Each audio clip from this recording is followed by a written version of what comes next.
Biofantástico, un podcast de la bióloga curiosa.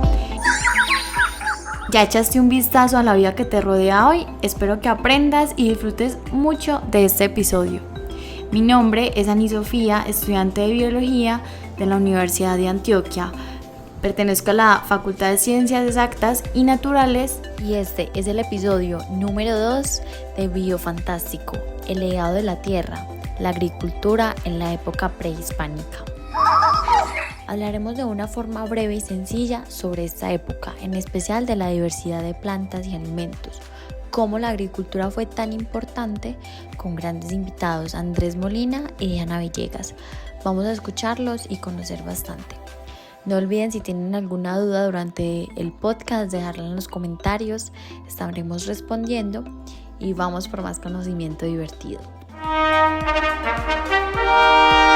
La historia prehispánica de Colombia es el periodo histórico que va desde la llegada de los primeros pobladores hasta la conquista española.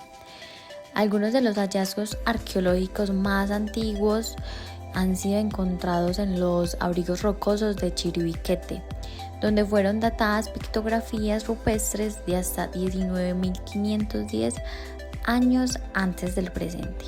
Habían diferentes culturas, cada una con sus costumbres, creencias y esculturas. Había unas que manejaban el oro, otras la piedra, y también su alimentación era basada en el territorio en el que se encontraban. Y bueno, Andrés nos va a ayudar un poquito más a entender esto. Él es estudiante de cine, historiador, le gusta el fútbol, cocinar, leer, preparar y tomar café. Buenas aficiones. ¿Cómo era la biodiversidad en la época prehispánica? Hablar de la biodiversidad durante el periodo prehispánico es hablar de la misma historia de la agricultura y de la historia de los desarrollos agrícolas que tuvieron los pueblos originarios. Hay muchos cultivos que tenemos hoy en día que son originarios de América y que por lo tanto fueron los cultivos de sostenimiento y de mantenimiento que tenían los pueblos indígenas que habitaban esta porción del planeta Tierra antes de la llegada de los españoles. Muchas gracias, Andrés, por esta introducción y contarnos un poco sobre el tema. Ahora Diana Villegas, que es docente, historiadora de la Universidad de Antioquia, cuasi magíster en el patrimonio artístico de la Universidad de Buenos Aires, que también es sicuri. Vamos a investigar más sobre eso.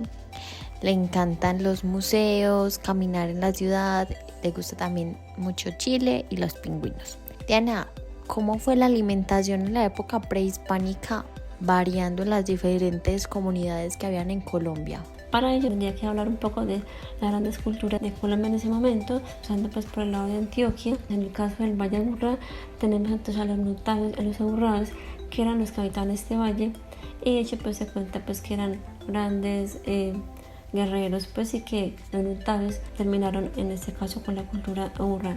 La cultura aburrá, por ejemplo, entonces está ubicada en lo que es la colinita Guayabal, en la del Volador, en este caso la Universidad Adventista por la Castellana. Y se dice entonces pues que en esos lugares se encontraron vasijas de ollas de barro que dan cuenta un poco de cómo vivían estas culturas. Se cultivaban antes allí maíz, frijol, árboles frutales, yuca, criaban cerdos, conejos y perros. Y los nutaves, por ejemplo, entonces todavía subsisten, todavía viven hacia el occidente de Antioquia, lo que se conoce como Peque, Ituango, San Luis de Cuerquia. Tenemos entonces otras culturas menos conocidas como los tamios y los yamecíes, que también hicieron parte de la fundación del pueblo San Lorenzo Aburrá cuando vino la Escuela Campuzano pues acá al valle.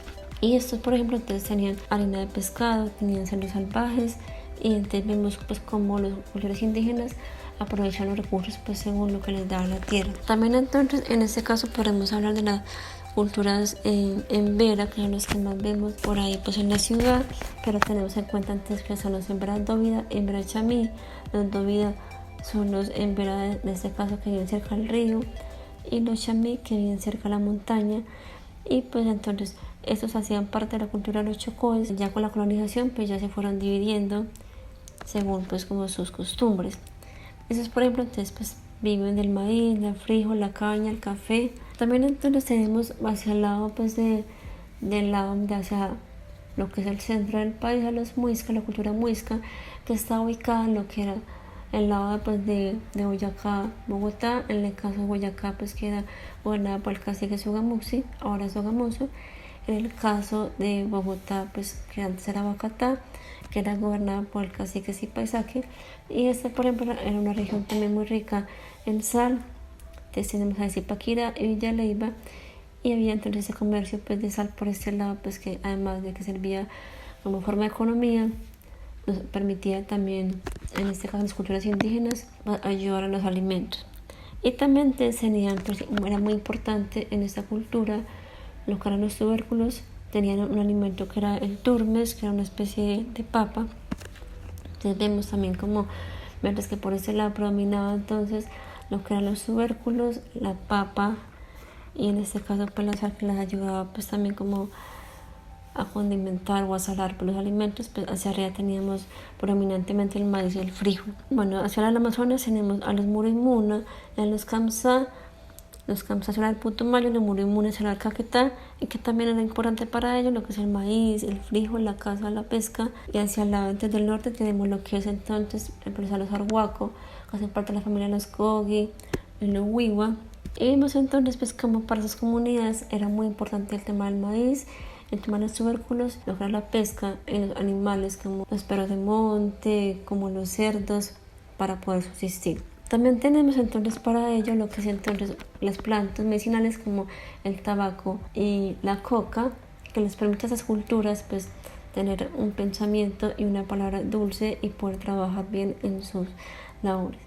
Muchísimas gracias, Diana, por contarnos. De verdad que en nuestro territorio ha habido muchísima diversidad y eso nos ha forjado. Qué interesante. Y más que saber que tantas plantas nos han servido y ayudado a lo largo de la historia. Andrés, ¿y cuáles son los cultivos que todavía persisten de los que han mencionado? Hay unos que son muy cotidianos dentro de nuestra existencia actual, que son cultivos indígenas. Por ejemplo, la papa, la yuca, el tomate, el maíz. Y de estos cultivos es importante, por ejemplo, resaltar la papa, que crece generalmente en las altas montañas, en climas fríos. La yuca, por ejemplo, es más de sabanas, de territorios en las partes bajas de las montañas. Y fundamental, me parece a mí, es el maíz, porque el maíz crece en las diferentes alturas, en los diferentes pisos térmicos, y al día de hoy las preparaciones que tenemos a base de maíz son preparaciones hechas desde el periodo prehispánico. Lo que son la chicha, por ejemplo, lo que es las arepas, lo que son amasijos o tipo tamales, todo ello son prácticas de cocción y prácticas culinarias que provienen del periodo prehispánico.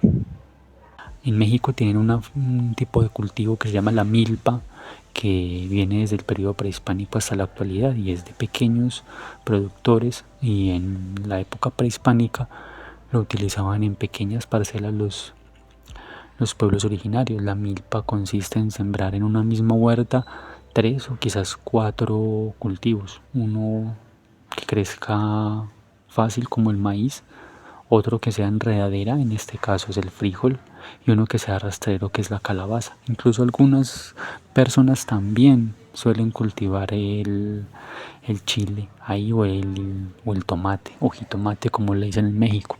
Y esto, como digo, viene desde el periodo prehispánico. Andrés, gracias por esa información. No conocía lo de milpa, me pareció increíble, que es magnífico, pues, y saber que tantas plantas en un mismo territorio puede favorecer un montón. Entonces, muchísimas gracias como por compartirnos eso. Y gracias a todos ustedes por llegar hasta el final. Espero que hayan aprendido algo nuevo hoy. Recuerden darle estrellita, like, compartir en las redes sociales. Así ayudarás a crecer este proyecto y a hacer posible la divulgación científica y más mujeres en la ciencia. Nos escuchamos en un próximo episodio lleno de conocimiento por descubrir, con más ciencia, biología y mujeres en ella.